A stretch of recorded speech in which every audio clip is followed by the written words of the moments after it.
حضرت آدم علیہ السلام سے پہلے دنیا میں کیا تھا؟ یہ وہ سوال ہے جو ہم سب کے ذہن میں آتا ہے کہ کائنات میں انسانوں کے بسنے سے پہلے آخر کیا تھا؟ ایک صحابی نے حضور صلی اللہ علیہ وآلہ وسلم سے سوال کیا کہ اے اللہ کے رسول، زمین اور آسمان کو پیدا کرنے سے پہلے ہمارا پروردگار کہاں تھا؟ آپ صلی اللہ علیہ وآلہ وسلم نے فرمایا کہ تب اللہ کے سوا اور کچھ نہیں تھا، پھر اس نے پانی پر اپنا عرش بنایا، گویا یہ اس کائنات کی ابتدا تھی۔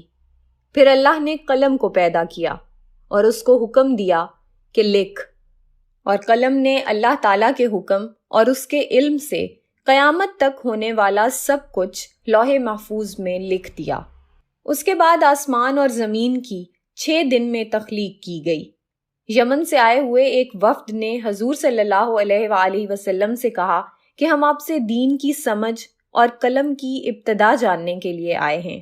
تو آپ صلی اللہ علیہ وآلہ وسلم نے فرمایا، جس کا مفہوم یہ ہے کہ سب سے پہلے صرف اللہ تھا، اس کا عرش پانی پر تھا، پھر اس نے قلم پیدا کیا، اس قلم نے لوح محفوظ پر قیامت تک ہونے والے تمام واقعات لکھ دیے، پھر آسمان اور زمین کو پیدا کیا گیا۔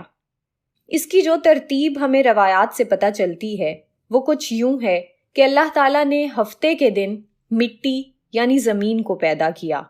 جب اللہ نے زمین بنائی تو وہ کانپنے لگی۔ پھر اللہ نے اتوار کو اس میں پہاڑ بنائے زمین کو سہارا دینے کے لیے، ایسے جیسے اس میں کیل ٹھونک دیے۔ اس سے زمین ساکن ہو گئی۔ پیر کے دن اس میں درخت اگائے، منگل کے دن تکالیف، مصیبتیں، جراثیم اور بیماریاں بنائیں۔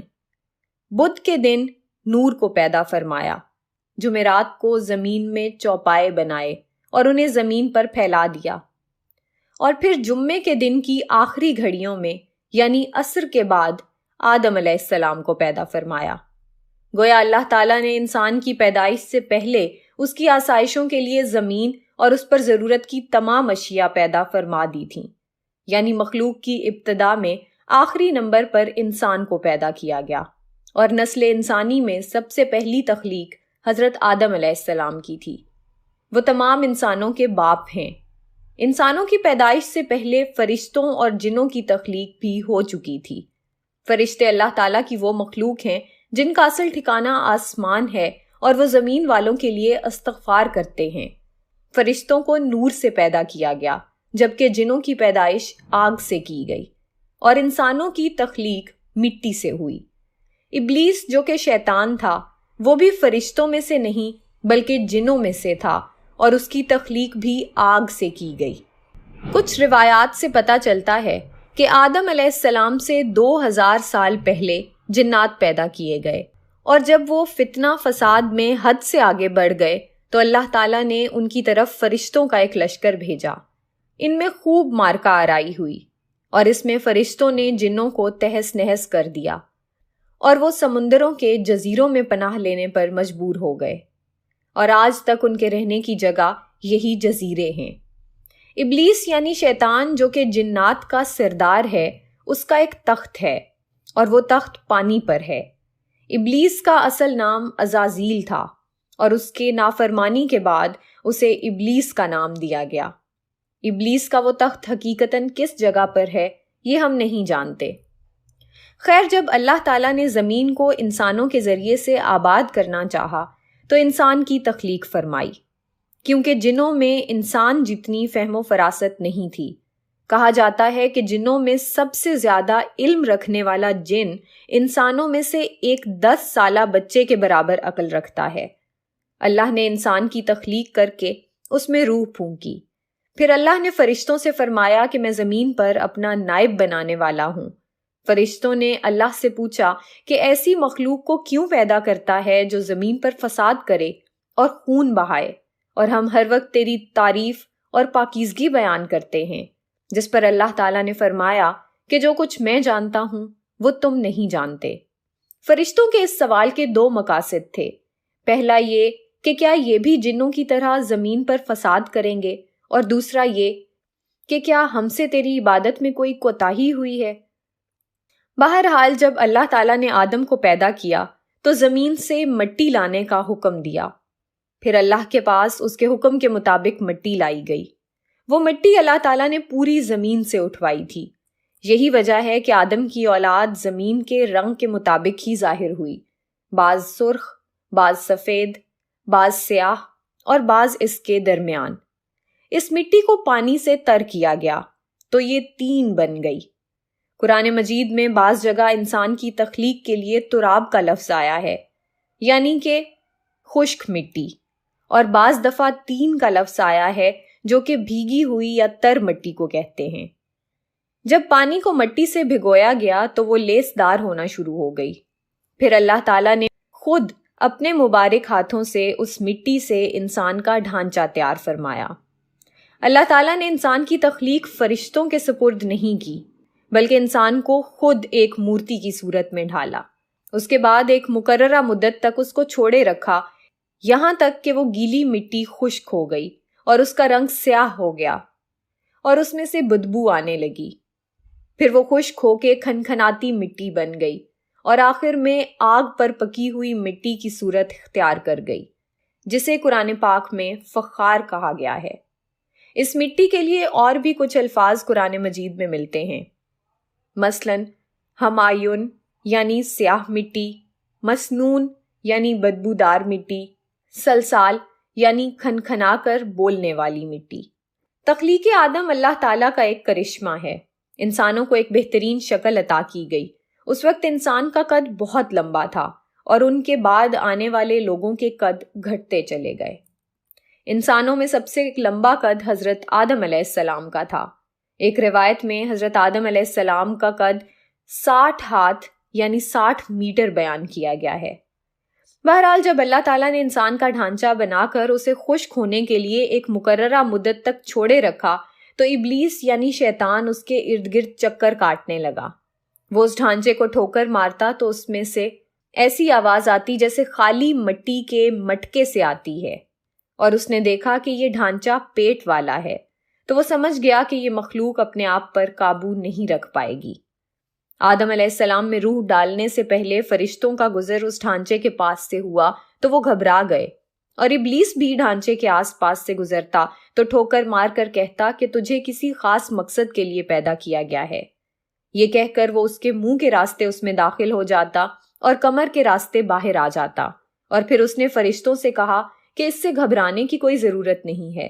اگر مجھے اس پر مسلط کیا گیا تو میں اسے ہلاکت میں ڈال دوں گا، اور اگر اسے مجھ پر مسلط کیا گیا تو میں یقیناً اس کی نافرمانی کروں گا۔ یعنی ابھی آدم علیہ السلام میں اللہ تعالیٰ نے روح بھی نہیں پھونکی تھی، تب سے ابلیس کی انسان سے عداوت اور دشمنی واضح تھی۔ پھر اللہ تعالیٰ نے آدم علیہ السلام میں اپنی روح پھونکی۔ جیسے ہی روح اس مجسمے میں سر کی طرف سے داخل کی گئی تو آدم علیہ السلام کو چھینک آ گئی۔ فرشتوں نے آدم علیہ السلام سے کہا کہ الحمدللہ کہیے۔ انہوں نے کہہ دیا۔ اللہ تعالیٰ کی اس تعریف کے جواب میں اللہ تعالیٰ نے فرمایا کہ تجھ پر تیرا رب رحم فرمائے۔ جب روح ان کی آنکھوں میں داخل ہوئی اور ان کی آنکھوں نے جنت کے پھلوں کو دیکھا تو غور و فکر کرنے لگے۔ پھر روح پیٹ میں داخل ہوئی تو کھانے کی طلب ہوئی، یعنی روح ابھی ٹانگوں تک نہیں پہنچی تھی اور کھانے کی خواہش محسوس ہونے لگی۔ جب آدم علیہ السلام میں روح پھونک دی گئی تو اللہ تعالیٰ نے ان کی پشت مبارک پر ہاتھ پھیرا، جس سے قیامت تک کے آنے والے تمام انسان باہر آ گئے۔ آدم علیہ السلام کی تمام اولاد ان کے سامنے ظاہر ہو گئی۔ یہ بات قرآن اور احادیث سے بھی واضح ہے۔ پھر اللہ نے اولاد آدم سے انہی کے بارے میں اقرار لیا کہ کیا میں تمہارا رب نہیں؟ تو تمام انسانوں نے جواب دیا کہ ہم اقرار کرتے ہیں کہ تو ہی ہمارا رب ہے۔ اللہ تعالیٰ نے آدم علیہ السلام میں اپنی روح پھونک کر فرشتوں اور جنوں سے انسان کو سجدہ کرنے کا حکم دیا۔ ابلیس کے علاوہ سب نے آدم علیہ السلام کو سجدہ کیا۔ اللہ تعالیٰ نے ابلیس سے پوچھا کہ تجھے کس چیز نے سجدے سے روک دیا؟ تو اس نے جواب دیا کہ تو نے مجھے آگ سے پیدا کیا ہے اور اسے مٹی سے، گویا میں اس سے بہتر ہوں۔ اللہ تعالیٰ نے اس کی اس سرکشی پر اسے سزا دیتے ہوئے فرمایا، اس جنت سے اتر جا، تجھے کوئی حق حاصل نہیں جنت میں رہ کر تو تکبر کرے۔ ابلیس نے جواب میں کہا کہ مجھے قیامت تک مہلت دے دیجئے، یعنی کہ اتنی لمبی عمر دے دیجئے کہ قیامت تک مجھے موت نہ آئے جبکہ تمام انسانوں کو دوبارہ زندہ کیا جائے گا۔ اللہ تعالیٰ نے فرمایا کہ تجھے ایک وقت مقررہ تک مہلت دے دی گئی۔ پھر ابلیس نے کہا کہ میں قسم کھاتا ہوں کہ میں انسانوں کی گمراہی کے لیے تیرے سیدھے راستے پر بیٹھ جاؤں گا، پھر میں ان کے آگے سے، پیچھے سے، دائیں سے اور بائیں سے ان کے پاس آؤں گا، اور تو انہیں شکر گزار ہرگز نہیں پائے گا سوائے ان کے جو تیرے مخلص بندے ہوں گے، اور وہ میرے بہکاوے میں نہیں آئیں گے۔ اللہ نے اسے ذلیل و خوار کر کے وہاں سے نکال دیا اور فرمایا کہ ان میں سے جو شخص بھی تیرا حکم مانے گا میں ایسے تمام لوگوں سے جہنم کو بھر دوں گا، اور میرے بندوں پر تیرا کوئی غلبہ نہیں ہوگا۔ اس طرح یہ واضح ہوا کہ سب سے پہلا گناہ تکبر تھا۔ اس لیے علماء کرام کے مطابق تمام گناہوں کی جڑ تکبر ہے۔ اللہ نے آدم علیہ السلام کو جاہل نہیں بلکہ علم والا پیدا کیا تھا۔ جب اللہ نے آدم علیہ السلام میں مکمل روح ڈال دی تو وہ اپنے پیروں پر کھڑے ہو گئے، تو اللہ نے انہیں حکم دیا کہ جاؤ فرشتوں کی جماعت کو السلام علیکم کہو۔ آدم علیہ السلام کے سلام کے جواب میں انہوں نے وعلیکم السلام ورحمۃ اللہ کہا۔ اللہ تعالیٰ نے فرمایا کہ یہ تیرا اور تیری اولاد کا آپس میں ایک دوسرے کو تحفہ اور ہدیہ ہے۔ اللہ تعالیٰ نے آدم علیہ السلام کو ابتدا میں ہی تمام نام سکھا دیے۔ وہ اللہ تعالیٰ کے حکم سے آسمان اور زمین کی ہر چیز کا نام اور ان کا استعمال جانتے تھے۔ اللہ تعالیٰ نے ان تمام چیزوں کا نام جب فرشتوں سے پوچھا تو وہ ان چیزوں کے نام نہیں جانتے تھے۔ پھر آدم علیہ السلام نے ان تمام چیزوں کے نام بتائے۔ تب اللہ تعالیٰ نے فرشتوں سے فرمایا کہ کیا میں نے تمہیں نہیں کہا تھا کہ میں وہ جانتا ہوں جو تم نہیں جانتے؟ پھر ایک روز جب حضرت آدم علیہ السلام سو رہے تھے تو اللہ تعالیٰ نے ان کی بائیں پسلی سے اماں حوا کو پیدا فرمایا اور انہیں حضرت آدم علیہ السلام کا ہمسفر بنایا۔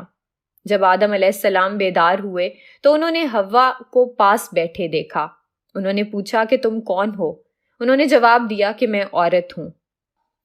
حضرت حوا قیامت تک آنے والی تمام عورتوں میں سب سے زیادہ خوبصورت تھیں۔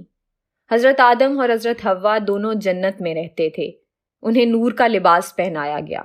جب ابلیس نے انہیں گمراہ کرنا شروع کر دیا اور اللہ تعالیٰ نے جس درخت کے پاس جانے سے انہیں منع کیا تھا، شیطان نے انہیں وہی کھانے پر مجبور کر دیا اور اس پر جھوٹی قسمیں بھی کھائیں۔ انہوں نے اس درخت سے کھا لیا اور اللہ تعالیٰ کی نافرمانی کے مرتکب ہوئے۔ اللہ تعالیٰ نے ان سے نور کا وہ لباس لے لیا اور وہ برہنہ ہو گئے۔ وہ اس درخت کے پتوں سے اپنے آپ کو ڈھانپنے لگے، لیکن اس گناہ کے بعد غرور و تکبر کی جگہ وہ اللہ تعالیٰ سے معافی مانگنے لگے اور اس کی مغفرت کے طلبگار ہوئے۔ اس سے یہ بتایا گیا کہ خطا انسان کی فطرت کا حصہ ہے، کیونکہ وہ فرشتوں کی طرح معصوم نہیں ہیں۔ پھر اللہ تعالیٰ نے انہیں جنت سے نکل جانے کا حکم دیا اور فرمایا کہ تمام زمین پر رہو اور تم ایک دوسرے کے دشمن ہوگے۔ پھر وہ دونوں زمین پر اترے اور انہی کے ساتھ ابلیس بھی زمین پر اترا۔ حضرت آدم اور حضرت حوا نے اپنے رب سے معافی کے کلمات سیکھے۔ ایک روایت کے مطابق حضرت آدم کو ہند میں جبکہ حضرت حوا کو جدہ میں اتارا گیا۔ پھر وہ ایک دوسرے کو ڈھونڈنے لگے اور آخر کار میدان عرفات میں ان کی ملاقات ہوئی۔ حضرت حوا نے 20 ولادتوں میں 40 بچوں کو جنم دیا۔ ہر ولادت میں ایک لڑکا اور ایک لڑکی پیدا ہوتی تھی۔ سب سے پہلا جوڑا قابیل اور ان کی بہن کمین کا تھا، اور اس طرح زمین پر نسل انسانی کی افزائش شروع ہو گئی۔ مزید معلومات کے لیے ہمارے چینل کو سبسکرائب کیجیے۔